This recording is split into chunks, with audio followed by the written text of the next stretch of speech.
Welcome to the final installment of the Pentax saga, I hope. Now we're in the 1980s, and now it would be a very good time to talk about the Pentax LX system.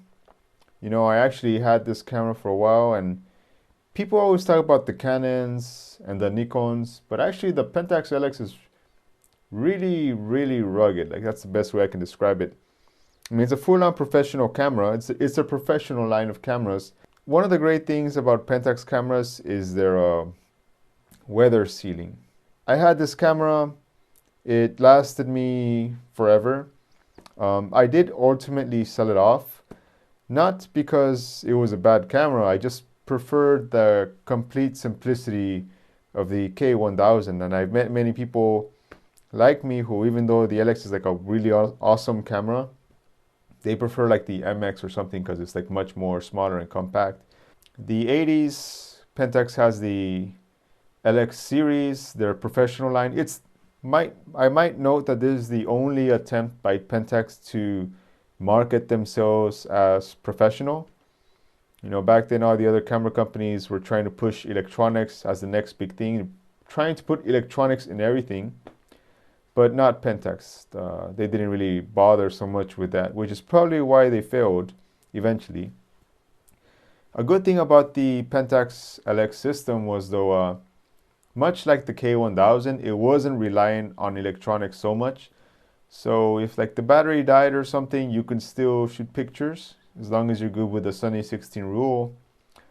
And of course, you could use the K-mount lenses. Additionally, the reason it was called the LX was because in Roman numerals, LX is the number for 60. So this was Pentax's 60th anniversary, and that's why it's called the Pentax LX. Just in case anyone was interested in that small trivia. Another cool thing about this camera is you could actually replace the viewfinder. It had like a detachable top, and you can put like a vertical viewfinder if you wanted, if I recall. I never owned that though, but it was a pretty cool feature. It kind of reminded me of like medium format shooting, like where you can look down. So that was really cool about it. And of course, the weather sealing.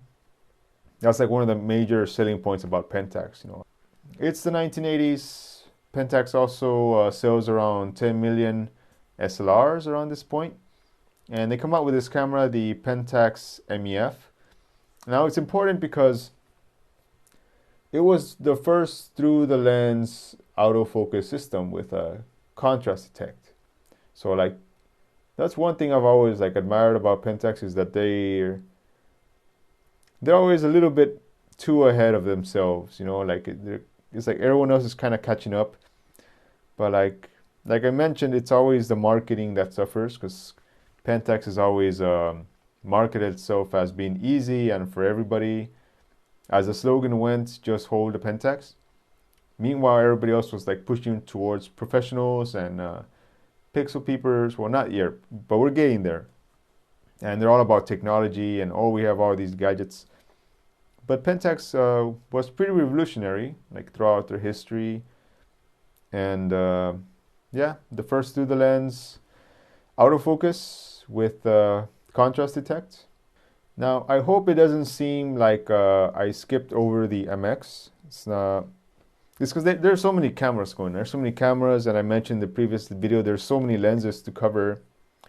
But the MX was more like their, it was more geared towards compactness. There's different kinds of K-mounts, and one of the K-mounts is I want to call it the M K-mount. And the whole focus of these lenses were that they were like compact, but still strong and rugged. They were trying to, I guess they were trying to compete with Olympus around this time, because that was Olympus' whole thing. You know, they're like the smallest cameras, the most compact. And I'm not sure if Pentax had like the smallest, most compact one, but I know that's what they were going for. Like, they were trying to go for very small but strong camera.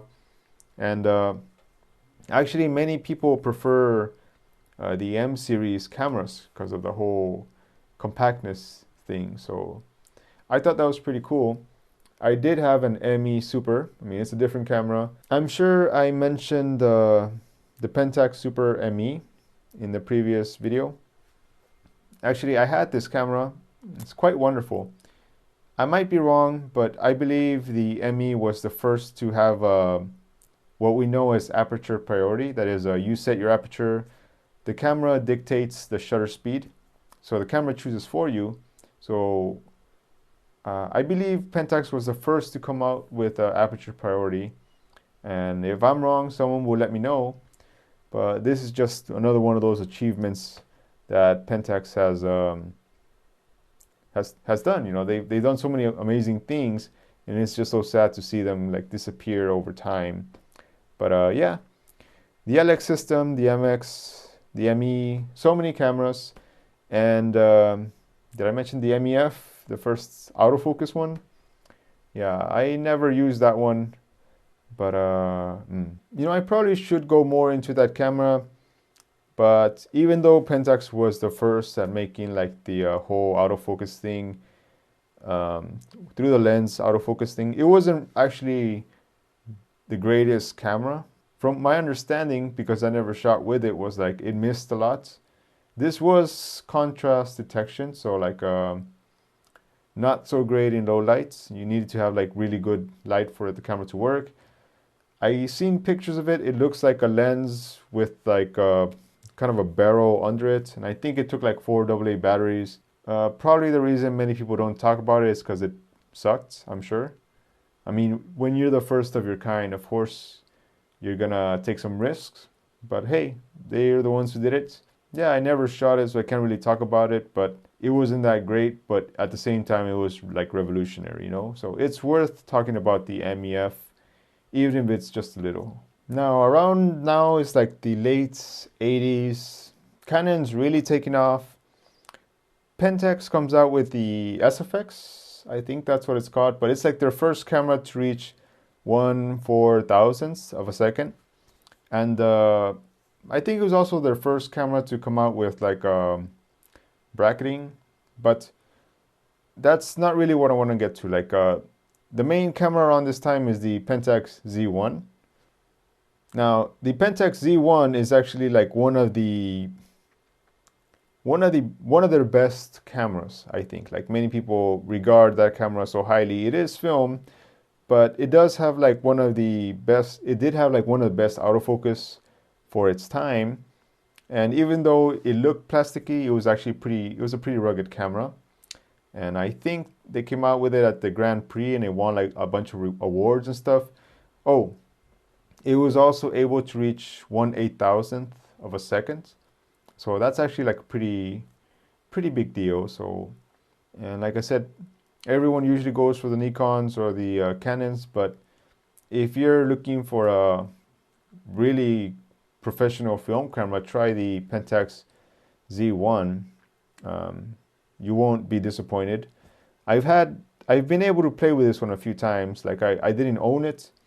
My friend loaned it for like a few weeks, and I can say it was pretty good. I liked that camera so much, you know. Like I did at some point think about buying one, but the thing is, I own so many cameras already, and the only reason I sold the LX and the other cameras I had was basically to make more room and try to gear down a little, you know. But yeah, we should give more attention to the Pentax Z1. It's like one of those cameras that's being forgotten by history. But yeah, if you're lucky enough to get your hands on one, I have no doubt that you won't regret getting your hands on it. I believe also that camera has total lens compatibility. Like you can use K, the A's, the M's. Well, they're all part of the K mount, right? But you can even use the DA lenses on it if I'm not mistaken. But remember, this is a camera for like the 90s. Like Pentax was really like, even their newest cameras can still use the old lenses. So that's one thing I really like about Pentax as a company. Like they always cater to their following. Like give them what they want and try not to change. Well, they change things but they make it so that you can still use like your old glass with their newer cameras. So yeah, Pentax Z1. Another great camera that came out of the 80s was the Pentax 645. It's medium format, and one of the great things about it is, first of all, it was way cheaper than the Contax 645 at the time. Now, with all the other cameras, I know you can use like the K-mounts on pretty much any Pentax camera. However, when it came to the 645, I don't think you could use the 6x7 lenses on it unless you had like the adapter for it. But besides that, I think there was no real issue. You just needed to get the adapter. And I know a lot of people got this camera. It was, first of all, it was cheaper than the Contax. Smaller, lighter. Well, small and light is kind of a relative term. Like small and light back then is not the same as small and light, what we consider small and light right now. But for the time, it was pretty, some pretty revolutionary stuff, you know. I thought I should mention the 645, even if I don't know too much about it, you know, 'cause if I don't mention it, people in the Pentax forum is going to get after me, or Reddit, or the comments. So throwing that out there, Pentax 645 came out in the 80s, and you could use the 6x7 lenses on it if you had the adapter. Now we're still in the 90s, and Pentax came out with something called like the ghostless coating, which the SMC actually helped deal with that quite a bit. But if you shoot with like old vintage glass, ghosting is one of those very persistent things. And for Pentax to come out with a coating that like eliminates ghosting like completely, you could say that's like pretty groundbreaking stuff. The ghostless SMC coating actually came as a result, as a request from the Japanese police. Like they needed better lenses for their traffic cameras because people are like running lights and stuff, and they needed a way to capture the license plates. So they put in a special request to Pentax to kind of, if they can develop some kind of new lens or technology that would help police take these photos of people like running lights. Well, I don't even know if it's really running lights, but I know it's for like the traffic police. So that's the story of how Pentax developed the ghostless SMC coating. I think it's pretty interesting and pretty cool, you know. So yeah, good stuff. Now I would like to talk about the lenses, especially the Pentax lenses, because if you know me, I have a huge collection of Takumars and SMCs and all this old legacy glass. But the reality is there's so many lenses to cover, but there are some that I do want to talk about, particularly the FA limited set of lenses. I think there's like 3 different ones. So anyways, the FA 31, 43, and 77, those are some limited production lenses, and they're very peculiar focal lengths, but they each one have a story, and I'm going to share with you because I think they're really interesting, and you probably won't get this information anywhere else. So just I like the history, and here we go. Now, regarding the FA limited 77 millimeter, it said that Pentax wanted to make a new portrait lens, but they didn't want to go with like the more traditional 85, you know, like the one everybody does. The story goes like this: like the designer Jun Hirakawa, he said to have really liked the traditional Japanese cake, especially made by this one particular person. And the cake maker, when you saw his name written in Japanese, it was very similar to the Chinese characters, because, you know, Japanese kanji, kind of derivative of Chinese characters. It was very similar to the numbers 7. I think it would look like 3 different 7s, something like that. So he liked the way that looked, and he just decided to make the FA limited lens 77 millimeters based off of that. So that's it for the 77mm FA. Regarding the FA limited 31mm, originally, also designed by Jun Hirakawa, he wanted it based off the original K30mm 2.8, and the lens he tried to make was 31mm 2.4. So he got it down to 2.4, but apparently the management at Pentax wanted even faster. So the story goes that he got replaced, and the people that they brought in to replace him managed to make it 31mm 1.8. So that's the story of the 31mm 1.8 FA limited. Pretty interesting story, you know, little power dynamics within Japanese companies. As for the next lens, the 44mm, actually I don't know the story of how they came up with that one, but I do know that the little green ball they have on it, on the aperture, is actually meant to be reminiscent of emerald, because the first lenses and glasses were actually made out of emerald. So I guess that's like a way of paying homage or tribute by using that little green ball you see on the FA limited lenses. So I think those are all really interesting stories, and of course this is like a history lesson. Probably the only people watching these videos are the people who are interested in Pentax and no one else. So if you know the story behind the 44, please let me know, because I don't know that one, and it would be pretty cool to know it. Anyways, now we're going to start getting into the 2000s, and history actually gets pretty fast here, because as some of you know, Pentax, they're still around, but they're not around like they used to be, and they never really get talked about by anyone on YouTube, even though they still have better cameras than some new manufacturers. But here's an interesting fact. Pentax was almost the first company to have a full frame digital camera. It was codenamed, or actually maybe it was named, the Pentax MZD, D for digital. It was like a whole whopping 6 megabytes. It had a sensor made by Philips.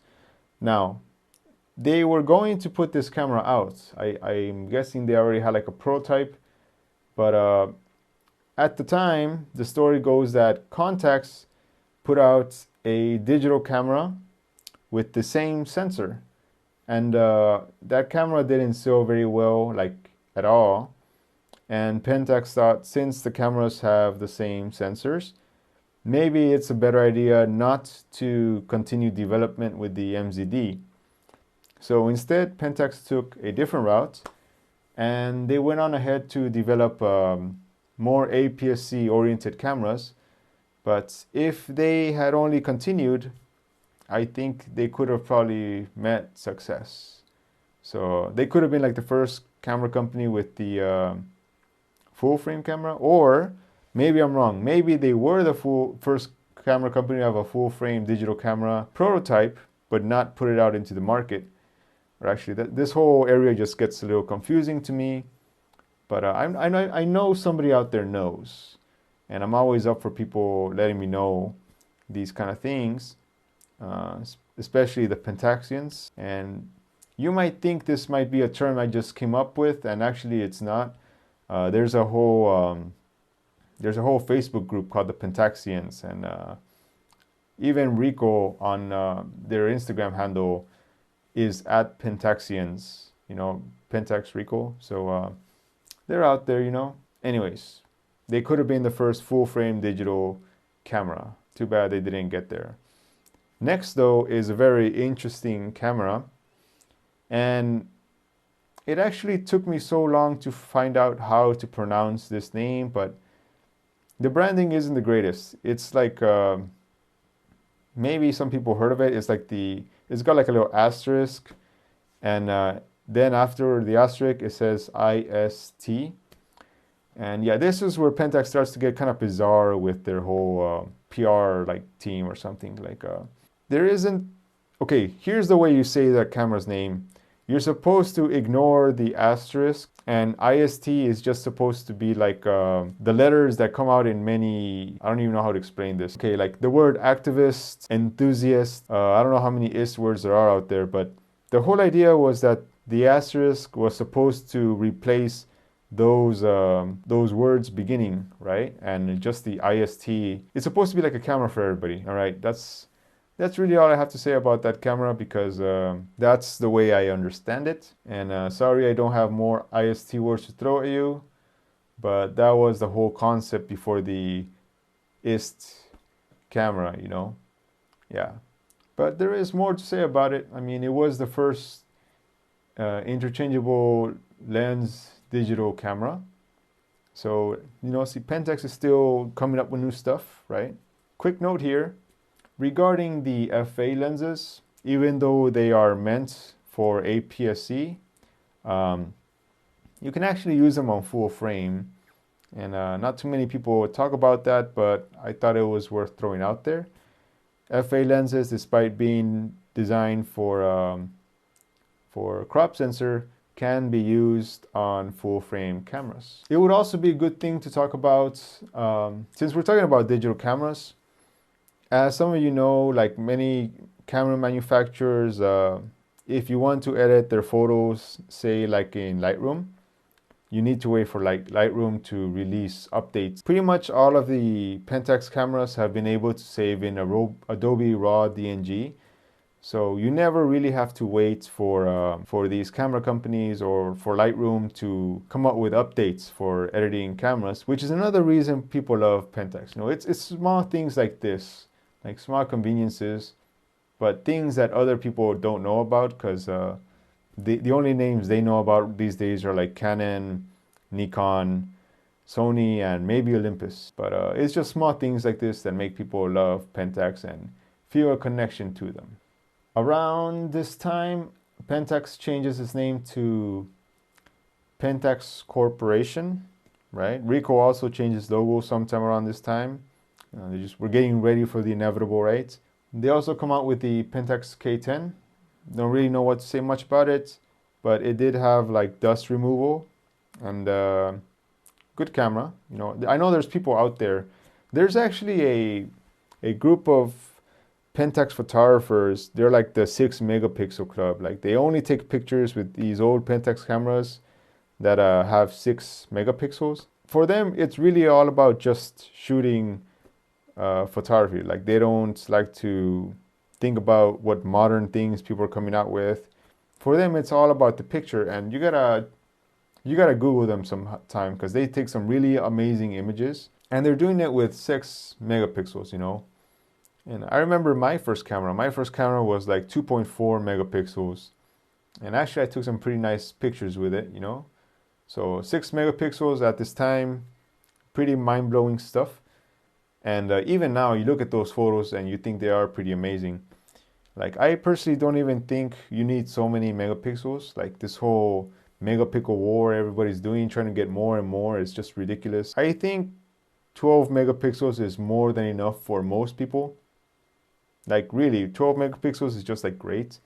And I shot with a 12 megapixel camera for a long time. So it's nice to see people who don't feel the need to go over 6 megapixels. So look them up. The Pentax 6 megapixel club.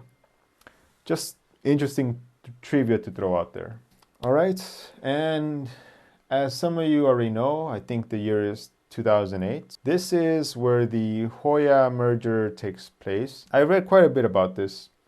Actually, the reason Hoya bought Pentax was just to get like Pentax's medical technologies. There is this rumor I read online that said that when Hoya bought Pentax, many of the Pentax employers and managers actually resigned because they knew that Hoya is just corporate and they didn't want to submit to the will of the shareholders. They wanted to keep true to the Pentax name. So when Hoya bought Pentax, many people actually quit. So at this point, Pentax is pretty much just a shell of what it used to be. You know, it's a real tragedy, especially considering how much history Pentax had.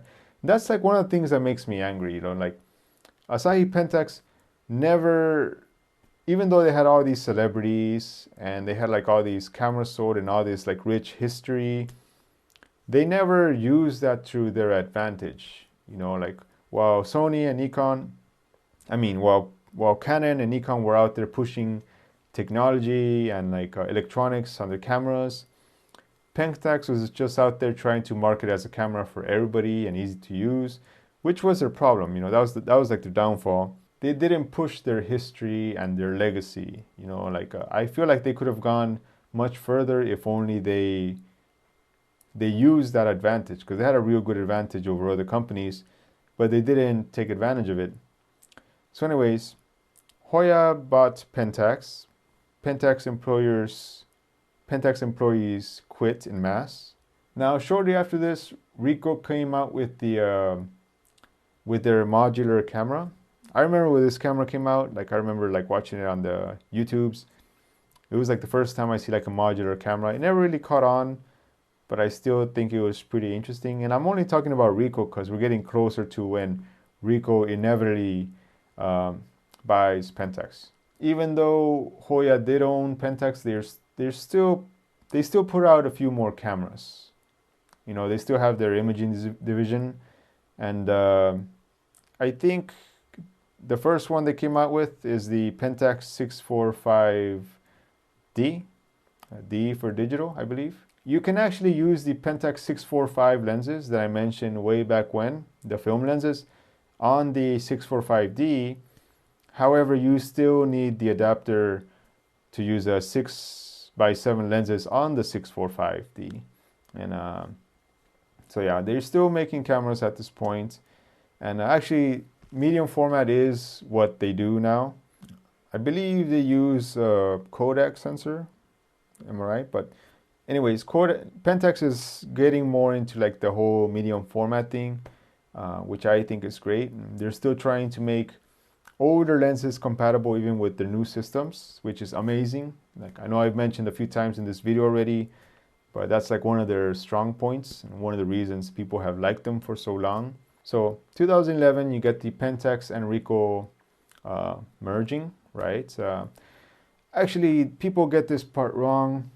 Hoya still owns like the medical imaging, no, yeah, I guess you can say it's like the medical imaging division of Pentax, because you know Pentax did like a lot of medical supplies like scopes and all that, but Ricoh bought their only the imaging department, like the ones related to cameras. So that's why Pentax is still coming out with cameras like Pentax Reco. But anyways, not too long after that, Pentax releases the Pentax Q. So we got the Q line, which is like the smallest and the lightest. Actually, these cameras are amazing, and I had one for quite a while too. They also have like their own lenses, and you can use all the K mounts on them too. One time, I remember on Reddit, someone asking for, she said she only had like $100 or something, and like she needed like suggestion which camera to buy. And I suggested the Pentax Q because it's a real small camera. It's really like a strong, powerful camera. But then of course people on Reddit like shot that down, like, don't get the Q, blah blah blah. And they gave their whatever reasons not to do it. I think they mentioned something like you want to invest in the future, right? But she's got like $100. You can buy this camera for like 75. But it's a real amazing camera. Like if I had a kid who just wanted to get into photography and they really don't know much about photography or anything at all, I would probably get him a Q. And I would recommend it to beginners also, just for like the cost. The cost, you can get mini lenses for them. You can use all the legacy glass on it. And just pure photography, you know, the Pentax Q. So yeah, if you come across it, grab it. You know, you won't regret it. Great camera. Personally, I recommend it for beginners because of the cost, and you can do so much with that camera for coming out like in 2012 or something like that. I forget exactly the year, but I got nothing but love for the Q, and it's the camera I recommend for beginners. Even though many people will not agree with me, personally, I just think about the image and the fact that it's digital and that you can change the lenses. And that's really all you need for taking good pictures, in my opinion. Now, there is a lot of arguing online, like who made the first mirrorless cameras. And Pentax was like among the first, but I believe Cosina was actually the first to make a mirrorless camera. No, actually it was Epson, which is a printing company, and Cosina, like a collaboration. Next, we have the Leica M8. That one came out like in 2006, followed by the Panasonic DMG whatever. I don't actually know all these like different names that camera companies use. Then we had Olympus in 2009 with the EP1. And after that, we had the Nikon. I think it was called like the J1 or something like that. And then we have like the Pentax. So a little bit of the mirrorless history. As you can see, camera companies are starting to put out their mirrorless technology, but Canon Q deserves its own segment. I'd say it deserves its own video because like I really love that camera. I can totally recommend it to people. So if you're watching this video and you're interested in starting photography, but I don't think anyways, if you were to buy your kid a camera, I'd probably say like the Q is probably one of your best bets. Now we're coming to around 2000. I don't have the exact dates, but one of my favorite cameras comes out. This was the Pentax K01. And you have to pronounce the 0. You know, people get mad if you don't say K01. This was also the mirrorless. Around the same time, you also have the Canon M. I believe Fuji came out with a mirrorless camera on this time too. The X Pro 1, I believe. I can't believe the X Pro 1 came out like in 2012. And once again, with the K01, you could use all your Pentax K glass, all the legacy glass. And I think right now they announced the Canon RS. And the Canon RS is trying to make it compatible with both the R and the EOS lenses from the past. But you know, Pentax did it first. So like, you know, Canon, get your shit together. Pentax been doing it with pretty much all their cameras, you know, making each camera compatible with the previous generation's lenses. So that's one thing I want people to take out of this video. If I get all the names wrong or the dates wrong or something, I want you to remember that Pentax made all their lenses compatible, right? Compatible with the cameras. That's like the main takeaway points. Besides always having Adobe DNG RAW, you know, that's some great stuff. We also get the arrival of the new HD coating because, you know, Pentax used SMC coating for like 30 years. Yeah, they really needed an update, but I guess that coating was so good that they were able to use it for like a good 30 years. So I was kind of mind blown when I learned that fact. I don't have a story of it like I do for the SMC or the Ghostless SMC. But yeah, as I said, as we get closer to the future, there is less and less history to actually talk about. A camera worth noting though is the 645Z, right? This was like their response to the Hasselblad. I did say that Pentax and medium format is still going pretty strong. It is a CMOS sensor, was made by Sony, but the great thing about this camera is that it costs only 10 grand, you know, which is great considering that medium format around this time was like 30 grand. So it's like 1/3 the cost of the most expensive camera. Like you can say they're making it more and more affordable to like everyday people, even though 10 grand is still quite a bit. Only 10 grand, big thing. It makes medium format available for many people. Finally, we're getting closer and closer, but we have the Pentax K1. This is full frame, 36 megapixels with all the Pentax goodness. In my opinion, the perfect landscape and rain photography camera. Pentax K1. This camera is still a beast. Came out like in 2016. Almost 4 years later, still better than many of the cameras out there. People give it a lot of crap for its autofocus. I never really know what the problem was with the autofocus. Like people tell me it's slow. It's like, I don't think so. Like, what are you trying to shoot with it? You know, it's mainly I like to think of it mainly as a stills and like a landscape camera. You know, it's like, is your landscape going to run away from you? Like, would you really need the autofocus on that thing? Anyways, people say that Pentax is gone or disappeared, but actually they're still putting out lenses. You know, it's like their latest lens, or I don't know if they've announced it, but I think it was like the HD Pentax 11 through 18 2.8. That sounds like really amazing lens. 11 through 18 2.8, you know. So they're still putting out lenses, you know. They're even putting out a new camera next year, 2020. It's going to be like their new flagship APS-C camera. There's some images online, you can find it, but it looks like a beast. It looks like what a Pentaxian would expect, like nice, rugged, strong, not the smaller and smaller cameras people are doing, but it looks really rugged. Like it looks like a camera I could use in the rain, is what I want to say.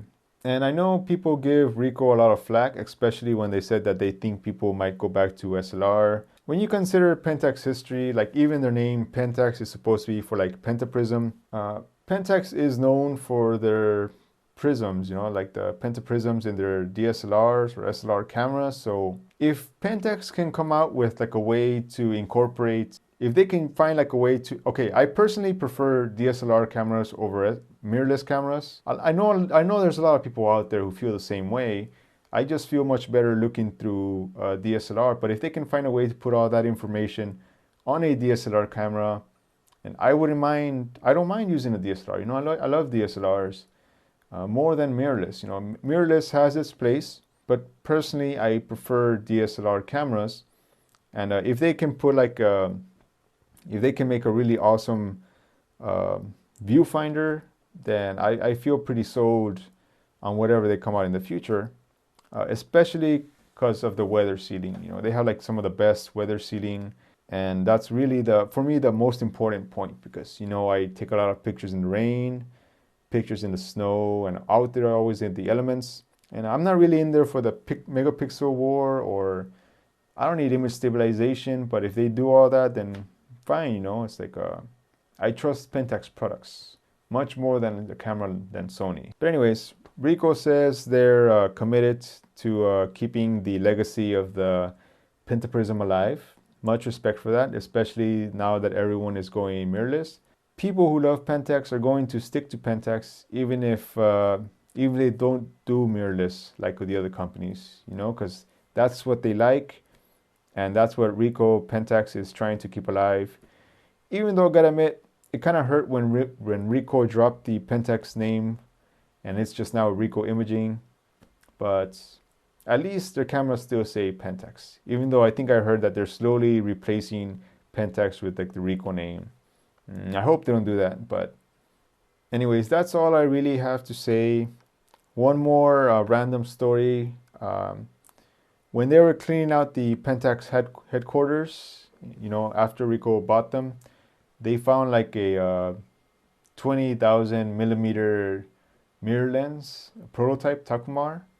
I think it was 20,000, because if it was 2,000 or something like that, it wouldn't be that interesting, but 20,000 sounds more reasonable. There's pictures floating of it online. It's huge. But anyways, Pentax Reco wants to stick to the pentaprism the same way that Leica sticks to their rangefinder style, you know. So kudos to them if they can make it work. So yeah, Pentax is still kicking, and thank you for watching these series of videos. And I'm sorry if I got stuff wrong. I'm not the greatest with dates, but I'm really just here to put out information, and I hope it finds you. So see you around.